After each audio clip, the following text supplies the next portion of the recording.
তুমি রান্নাঘরে একা একা কি করো? বৌমা কই?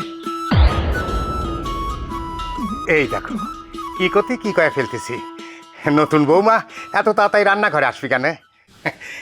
না না না, বাজার নাও। শোনো, খুব মজা করে রান্না করবা, ঠিক আছে?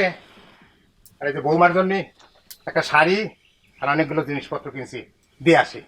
একটা কথা, আবার কি কথা? তোমার এই সমস্ত জিনিসপত্র কি তোমার বৌমা পছন্দ করবে নি? এই তো, তুমি সব সময় এক ধাপ বেশি বোঝো। এখন আমি বুঝতেছি আমার ছেলের বিয়ে কিসের জন্য দিতে পারিনি, তোমার এই পণ্ডিতির জন্য।